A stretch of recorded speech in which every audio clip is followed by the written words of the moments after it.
It doesn't make any sense. It just looks dark. But when you're on the inside, when you accept Jesus, and when you understand what He's calling us to do, it becomes a bright picture. It becomes meaningful. And I really believe that as Jesus sent the disciples out on these short mission trips, Jesus is calling us to go out. He goes, hey, you've been to Disneyland 2 times. You don't need to go a 3rd time. How about if we go to Guatemala? Hawaii, sand is still there. Let's go check out the sand in Guatemala. Right?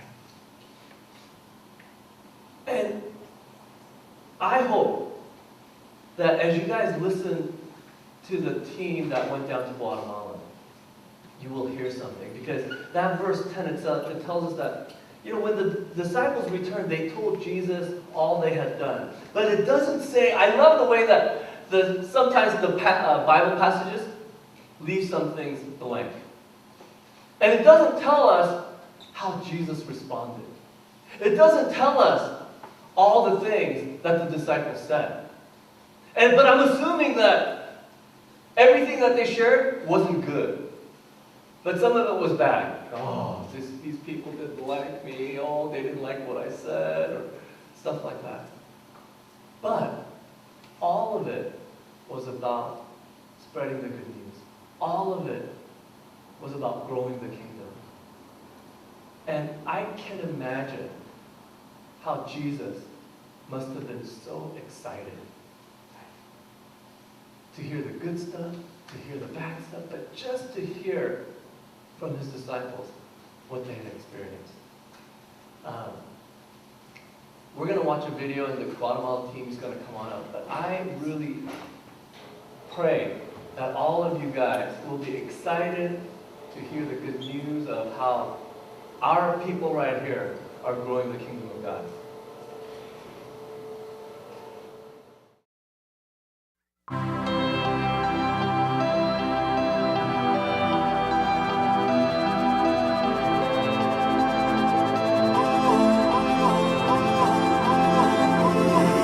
If you gotta start somewhere, why not here? If you gotta start sometime, why not now? If we gotta start somewhere, I David say Lee and I were working on a house together, hammering nails, and this little Guatemalan boy came up, and he's had on a blue and white little shirt and very sparkly eyes and really friendly, really curious, and he helped us. The next day, I was on the dental mission team, and the last hour and a half I was there, I was pulling teeth. I was told it's 4 o'clock, the bus is leaving, we gotta get out of here, guys, come on, wrap up. But Christine goes, we're gonna take one more. And I said, yeah, we gotta take one more. And then the very last one that came in was this little boy that I'd been working with all day. And it was great to me to see that I could help him out because he'd been helping me out. Our tilapia project group had just walked up to our project site, and we had been working for a few hours when it started to pour down rain.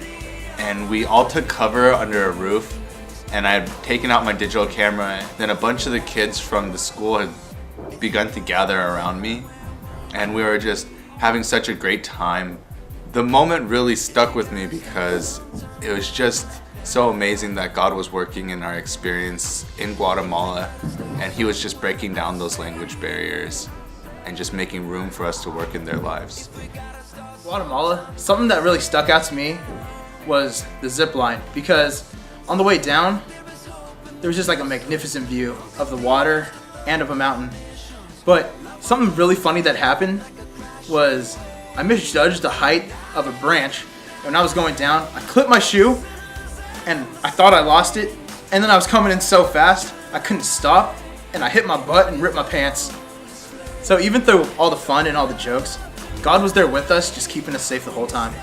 We had like a worship night that was being run by a few of Christine's friends, and it was just a really powerful time of worship, and just a time where we could just worship as a team together. It's just not really something we had a chance to do all that much. But then afterwards, we just started people just started going up and playing random songs. It's kind of like karaoke. And Jared played like an Enrique Iglesias song, and he played some Jonas Brothers, and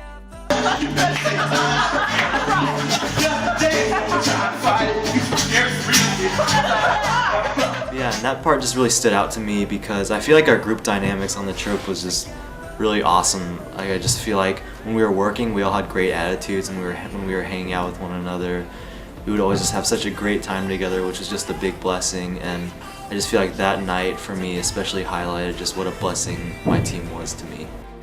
The thunderstorms and just the whole environment, the porch that they had just an amazing view of Guatemala, and me, Jared, and Michael had some deep talks out there, and it just really, God created a very good environment for us to bond and have really deep conversations just amongst everyone. Guatemala, we had to build a house. We had to carry pieces of wood, and as we went over to the house, we saw this huge mountain of wood, and each of them were weighing about like 10 pounds each, and it was just a struggle for just me and Jared just to carry 4, but there were some kids off to the side, and they just started helping us. I mean, they were carrying like 2-3 pieces just by themselves, and it was just incredible. I mean, I'm not even sure, maybe God was just working through the kids to just uplift our spirits so that we could work even harder. And before you even knew it, we carried all like 50 pieces of wood already to the house, and at that time I just truly believed that God was really working through everyone at that time. I got to build a toilet, a cement toilet at the school that we were helping at with a man named Cesar. Was speaking Italian and he was speaking Spanish and broken English, and we were trying to hold a conversation together, and I got to learn about his family. It's just really eye-opening to see how God will bless different people and all over the world. My assignment was to be on the house team. It was just grab a bunch of nails, pick up a hammer, and follow the instructions. And it sounds like a piece of cake, but when I started doing it, I started hearing people laughing, and I kind of looked around me and saw that they were laughing at me for not knowing how to hammer in a nail, or like jamming my thumb a couple times, first few times, and it was a little discouraging. The next day when I came back, I was like, all right, bring it on. And I said, I'm gonna build a wall in this house, and it was good bonding with the people. And when we finally finished building the house, it was good to see that God really worked through us to bless these people with a home, and give them a lot of happiness and a new chapter of their life. Seeing how God was working in the team and in the people of Guatemala and the people that were helping us, just being able to capture those moments really impacted me and allowed me to take those moments and allowed God to really show me that the work being done in Guatemala wasn't just all the buildings, but that He was doing work in the hearts of the team members and the hearts of the people that were helping out. During the feeding ministry, before the kids ate, I asked in each classroom for a volunteer to pray for the food. And there was this one kid who raised his hand and he said he would pray for the food. But the thing that struck out to me most was when he started praying for the other kids who didn't have food. His prayer really touched me because it revealed to me that God is working in so many places that we don't even realize. In the end, we were serving each other, not just the people of Guatemala, and we were able to use our spiritual gifts, all the different kinds of gifts we had, and to really glorify God and living the way that God really wants us to live. If we gotta start sometime, why not now?